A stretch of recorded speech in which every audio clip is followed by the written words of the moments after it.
Hello YouTubers! I know my last video was a little bit private. I kind of unwittingly unveiled some things about myself which I hadn't really intended to get into yet.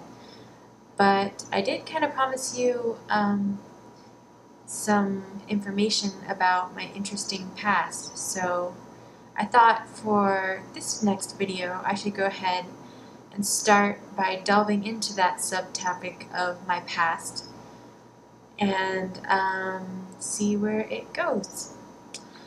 I thought a great topic to talk about right now at night on this lonely, sweltering night would be a story of one of my greatest and latest ordeals. It's kind of tragic in nature, but I promise to leave you on an uplifting note. This I will try to do in most all my videos for future notice, unless I am directly attempting to provoke something like an intense string of thought in you. But don't worry, I will not hurt your brain too bad, I don't think. So anyway though, back to my story. Here goes. So, I was in a mental institution recently. Don't click unsubscribe, don't click unsubscribe, please. And it was because I had badly attempted to commit suicide. Well, I don't know if I had wanted to die really or not. I just know that I was in need of serious help. A friend of mine I'd met on Facebook had just killed himself, and I may very well have been one of the last people he spoke with.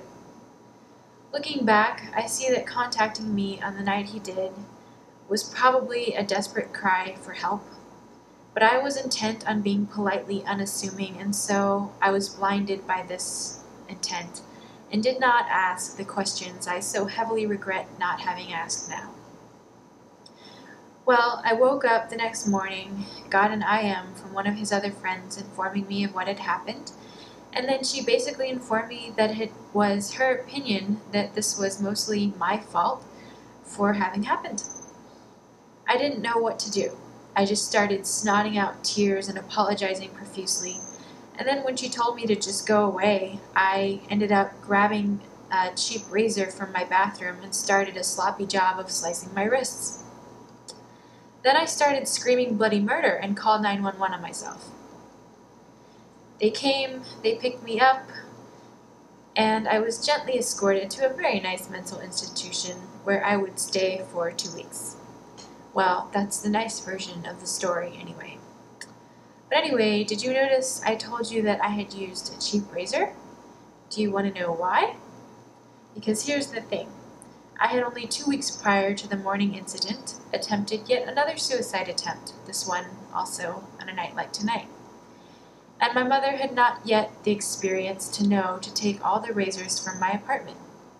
The cheap razor I had bought and used for the second attempt was not intended for another suicide attempt, but it was pretty handy when tragedy struck. Well, actually, its dull blade may have actually saved my leg.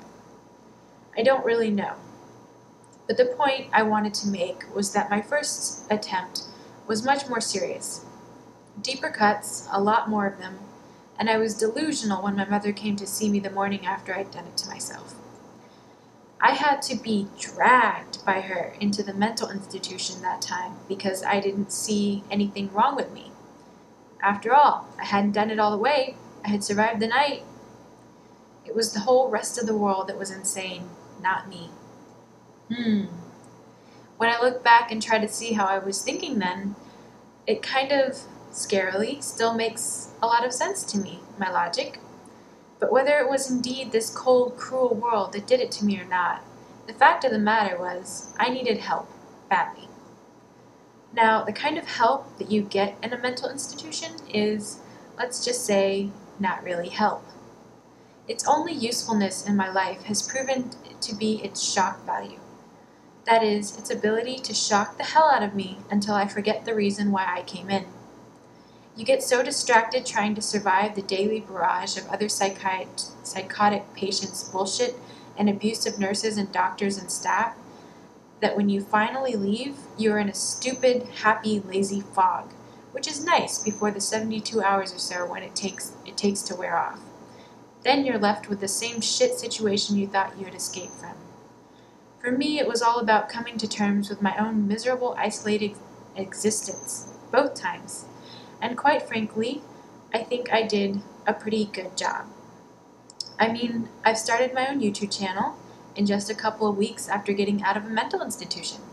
So, just in case you new subscribers were about to hit that unsubscribe button once again, thinking that I was getting into a stinky